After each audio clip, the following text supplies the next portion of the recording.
They're said to be a city that is one of the richest places in the world, but is smaller than Central Park. Trust me, I didn't believe it either. This is Monaco, the second smallest country in the world, but as they say, it may be the last, but not the least. It's a playground for billionaires and millionaires alike, where the average wealth of a person stretches past $10 million. And I just have one question. How does a place like this on Earth even exist? Why is it so expensive? And could I spend an entire day in one of the richest cities in the world with just $10?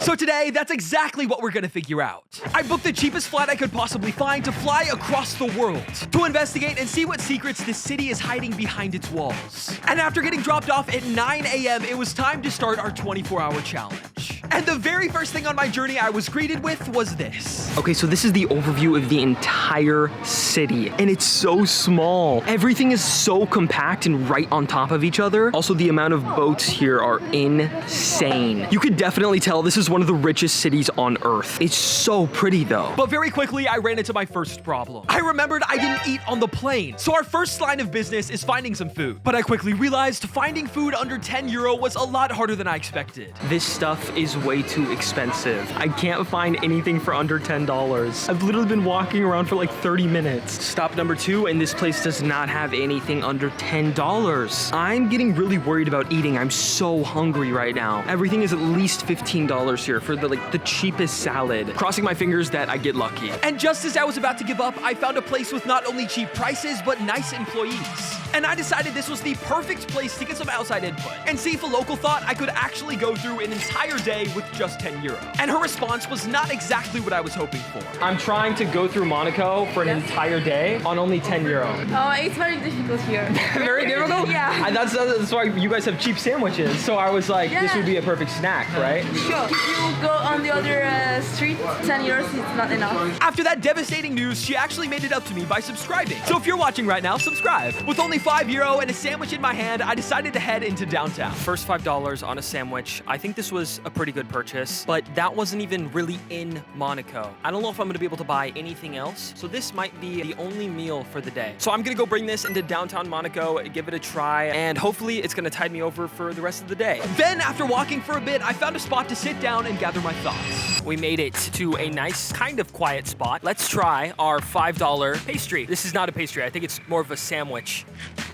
It's actually pretty good. I think we should probably go find some free activities to do in Monaco because we only have $5 left for the entire rest of the day. Well, let's go have some fun in Monaco without spending any money. And that's exactly what I did. By spending the next 3 hours seeing firsthand why the city was so famous. I visited the Prince's Palace. Lots of castles with tons of important people standing outside with suits on. Seems like a pretty common theme in this city. And even hiked up to the most beautiful lookout this city has to offer. I just walked to the very top of this outlook right now and look at this view of this city. There are so many yachts behind me. It is insane. I pretty much hiked to get up here, so I'm super tired. I might take a break for a bit. During my break, I found out from a local you can drink tap water here. So I'm gonna drink the tap water because we don't do that in the States, and I'm gonna give you an honest taste test.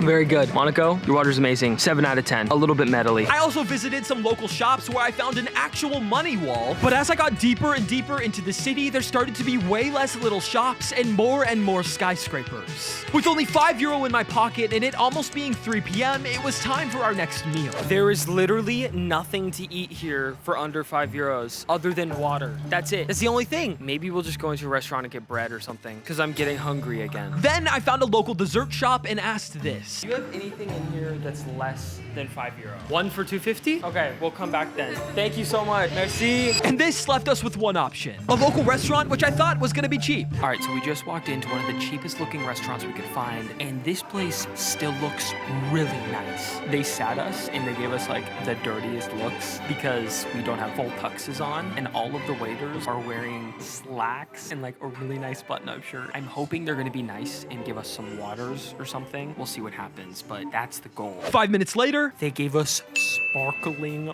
water. Taste test. Sparkling water taste test, baby.